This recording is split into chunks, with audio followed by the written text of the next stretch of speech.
Hello EDUSPLORERs, thanks for joining us again and welcome back to another informative video on our YouTube channel. On today's episode, we are taking you inside one of Africa's Bao mega city, the Kinshasa we are talking about here.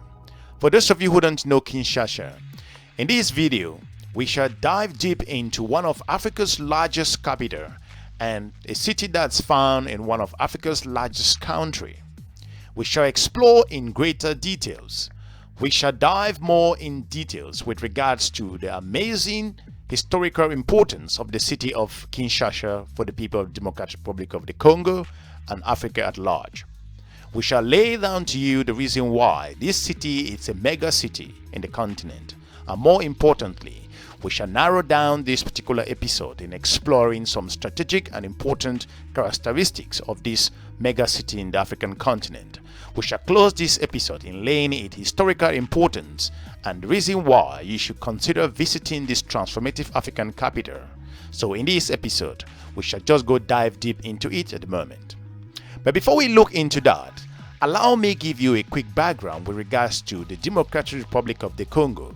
In history, considering from around 1881, getting to up to the current period at the moment. If you consider this transformative African country, talking about the Democratic Republic of the Congo, known as Zaire previously, it's a vast country in central sub-Saharan Africa. Today it's also known as DR Congo. Some will just call it DRC. Congo Kinshasa, or just the simple Congo. The Democratic Republic of the Congo is bordered by 9 countries. You are talking about here countries like Angola, Burundi, the Central African Republic, the Republic of the Congo, Rwanda, South Sudan, Tanzania, Uganda, and Zambia. It is a 45-kilometer wide strip of coastal line in west provides the countries a narrow access to the Atlantic Ocean. 5 of the famous African Great Lakes in this particular area lined up the Democratic Republic of the Congo's eastern border. In this case, we are talking about Lake Albert, Lake Edward, Lake Kivu, Lake Tanganyika, and Lake Mweru. This transformative African nation has some very important characteristics in considering this particular transformative nation. In terms of size, the Democratic Republic of the Congo has over just over 2,344,000,000 kilometers squared, looking at its size, making it is the second largest country in Africa behind Algeria, and also it's about 3 times the size of a country of Turkey, or you can put into perspective, slightly less than looking at 1/4 of the United States entirely. The Democratic Republic of the Congo has a population of just over 90 million people. If you consider these based on recent figures, capital and largest city is Kinshasa. Spoken languages are French official. You do have several other languages like Lingala. In the north of the country, you have Kikongo. You also have Kituba, a widely used lingua franca in Central Africa. You have Swahili and also Shiluba. The Republic of Congo is situated in Central Africa, precisely in the equatorial region.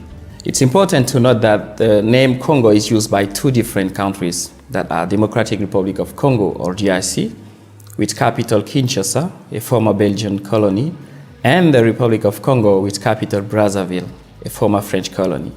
As a French former colony, the official language in the Republic of Congo is French. There are also 2 national languages that are Lingala and Kituba. Its population is very education-oriented. That's why maybe the literacy rate is around 80%. The political situation is relatively stable, and the economy of the Republic of Congo is deeply reliant on oil and gas production that represented in 2015 around 75% of GDP and 90% of export.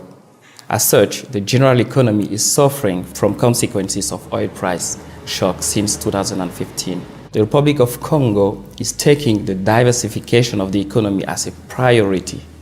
As such, many incentives has been put in place to encourage investors with interesting incentives, especially in the key sectors like agro-industry, poultry, fishing, and mining.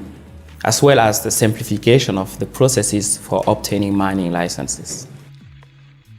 Welcome back. As we have promised in this episode, that we shall be focusing on the amazing capital of Kinshasa, talking about its transformative nature. Kinshasa is the capital and the largest city in the Democratic Republic of the Congo. It is the third largest city in Africa, after Cairo and Lagos, and the second largest French-speaking city in the world, other than Paris, France. Formerly known as Leopoldville, it was founded and named by Henry Morton Stanley that was in 1881 in honor of King Leopold II of Belgium, who controlled the vast territory known as the Congo Free States. Kinshasa is located on the southern banks of the Congo River, with Brazzaville on the north bank of the Congo River. Kinshasa is the only capital city that faces another national capital. The combined population of the two capitals is approximately just over 12 million people, with over 10 million in Kinshasa, and also suburbans in about looking at this transformative nature of this population explosion in this African city, with over 1 point something million inhabitants in the northern neighbor. We're talking about the other Congo here. Although in 1881 it is the official founding date, African villagers lived in what is now called Kinshasa for hundreds of years. In the 15th century, Kinshasa became an important center for Portuguese slave trades and merchants in what was then the Kingdom of the Congo. If you consider the way this transformative African nation has become, considering its beautiful capital, Kinshasa is a mega city in the African continent, considering its capacity in drawing business and also its historical importance. The area began to grow when Belgian colonial officials arrived at around 1881. As of 1898, a rail line linking the coastal port of Matindi and Leopoldville, leading to the city's rapid development. By 1920, when Leopoldville was named the capital of the Belgian Congo, it had a population of approximately 15,000 people. Looking at the way the transformative nature in considering the historical nature and importance of this mega city in the continent of Africa, Leopoldville has slightly over 400,000 people when the Congo gained independence in 1960. The city-like countryside was soon divided by a 5-year civil war. As of 1964, Mobutu Sese Seko, the army chief of staff, seized power and declared himself president of the nation. Mobutu provided a stable, if often brutal government to the city and its nation for the next 3 decades. As part of his Africanization policy, he renamed the city Kinshasa in 1966 after the village of Kinshasa, that's the Kinshasa then, which once stood on the other side. Kinshasa became internationally famous as of 1974, when it's October 30th, it hosted the World Heavyweight Boxing title fight between George Foreman, the title holder, and Muhammad Ali, the successful challenger. If you are new to our channel, we will encourage you to subscribe and share our videos to your different network. Well, the first things to know is that the Congo tax laws are dynamic and change on a regular basis. In legal environment, practice and what the law says can be very different. This provides uncertainty in the tax and regulatory environment, which can deter investment. Also, Congo has a shortage of skilled labor, but abundant unskilled labor. So hiring and retaining local talent is difficult because of market competition. However, employing expatriates is also challenging due to the Congolization rules, which require the employment of locals. The country has a limited road and railway network, which creates some logistical challenges. Despite an increase in electricity generating capacity in recent years, Congo still has insufficient electricity to support a growing economy.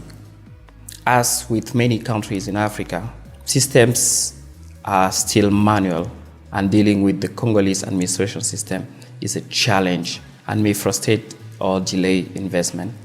Also, And finally, companies are subject to administration audit. The regularity of the audit and their aggressiveness means that companies deploy significant resources complying with audits than focused on profit generation. Such audits include taxation, social security, and labor. And because of the decrease of the oil and gas revenue, Congo is struggling to meet its revenue target, and tax authorities are pursuing aggressively tax collection from defaulted taxpayers. We currently observe that there is a widening of tax basis of existing taxes and the strengthening of the sanction and penalties. 3 points come to mind. Investors who need to invest in the Republic of Congo must firstly keep abreast of how the current law are being applied.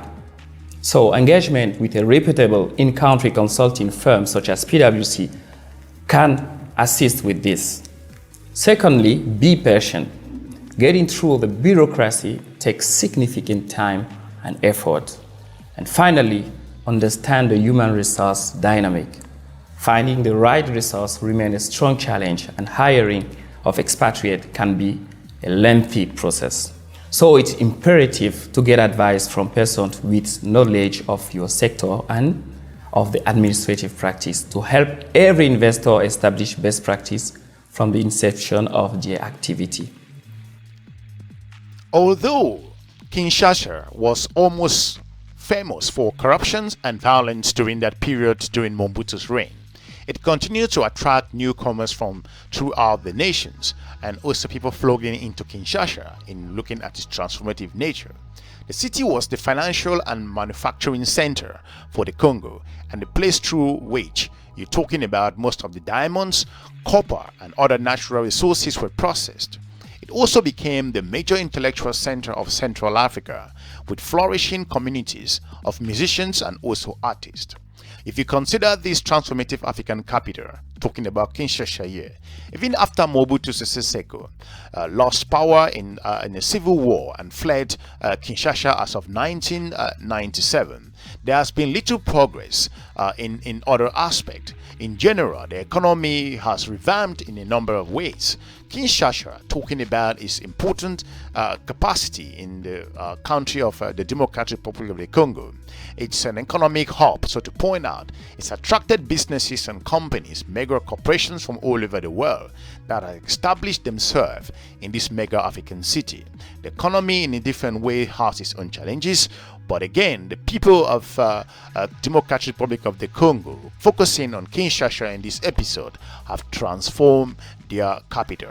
In looking at this, managing large population increase in a number of ways, of course, like any other African capital, with unemployment and other challenges affecting the country, we are looking at how the Congo, we're talking about Kinshasa in particular, will be emerging itself as a strategic hub, considering an international airport and also other mega businesses that are making sure that employment is being created as is the main port of entry into this mega African country.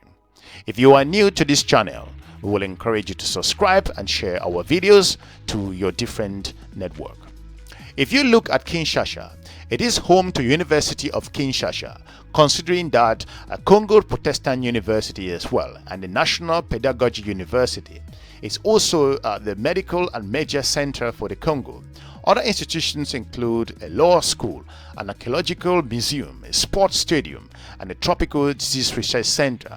Since the official language of Kinshasa is French, if present population trend holds, the city is expected to overtake Paris as the largest French-speaking urban area in the world, considering that moving up to 2024 to 2025.